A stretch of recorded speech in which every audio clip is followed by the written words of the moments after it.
நாங்க நினைச்சிருந்தா இல்ல எங்களுக்கு விஜயோட போறது கூட கதவு திறந்திருக்கு அப்படின்னு சொல்லலாம். திருமுருகன் காந்தி அவர்கள் சொன்னதை போல தற்காலிகமான இடைக்காலமான அரசியல் ஆதாயங்களுக்காக நாம் எந்த முடிவையும் எடுத்ததில்லை. திமுகவோடு தொடர்ந்து நாம் பயணிக்கிறோம் என்பதையே கேலி பேசுகிறார்கள். ஒரு டிபிக்கல் பொலிட்டிஷியன் எப்படி இருக்க வேண்டும்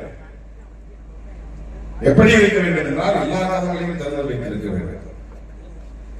நான் பாஜகவோடு தேவைப்பட்டால் கூட்டணி வைத்துக் கொள்வேன், பாமகவோடு தேவைப்பட்டால் கூட்டணி வைத்துக் கொள்வேன், அதிமுகவோடு தேவைப்பட்டால் கூட்டணி வைத்துக் கொள்வேன் என்று எல்லா கதவுகளையும் திறந்து வைத்திருப்பவர் தான் டிபிக்கல் பொலிட்டிஷியன். சூது சூழ்ச்சி ஒரே நேரத்தில் 2 அணியிலும் பேசிக்கொண்டே இருக்கிற ராஜதந்திரம்.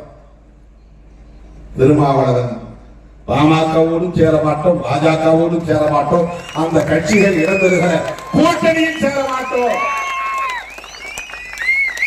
இதனால் என்ன பாதிப்பு வந்தாலும் ஐ டோன்ட் கேர், அதை பற்றி நான் எனக்கு இதெல்லாம் முக்கியம், பதவிதான் முக்கியம் சொன்னா இப்படி எல்லாம் பேச முடியுமா? பேசுவாங்க.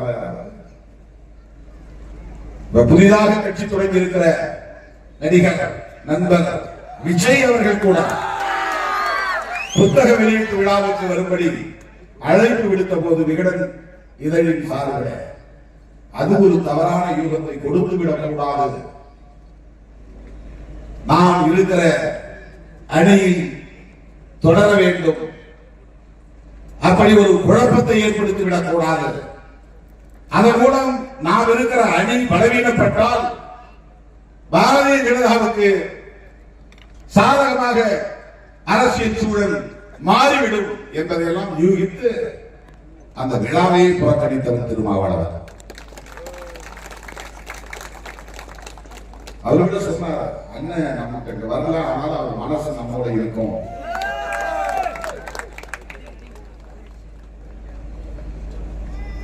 நாங்க நினைச்சிருந்தா இல்ல எங்களுக்கு விஜயோட போறது கூட கதவு திறந்திருக்கு அப்படின்னு சொல்லலாம். அந்த கதவையும் நான் மூடினேன். அதுதான் திருமாவளவன்.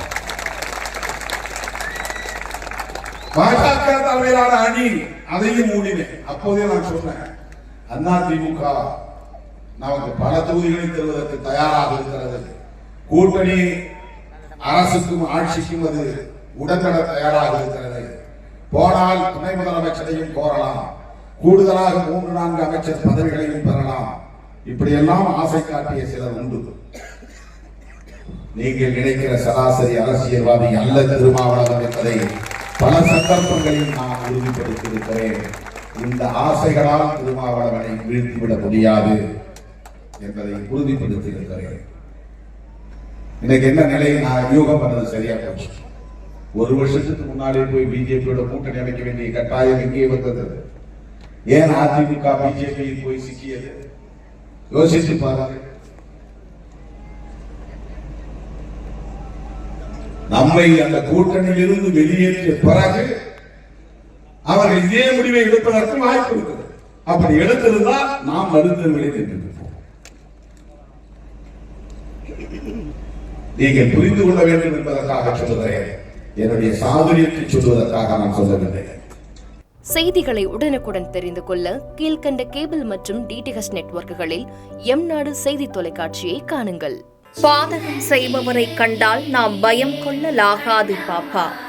மோதி மிதித்துவிடு பாப்பா, அவர் முகத்தில் உமிழ்ந்துவிடு பாப்பா. அண்மை செய்திகளை உடனுக்குடன் தெரிந்து கொள்ள இணைந்திருங்கள் எம்நாடு தொலைக்காட்சியுடன்.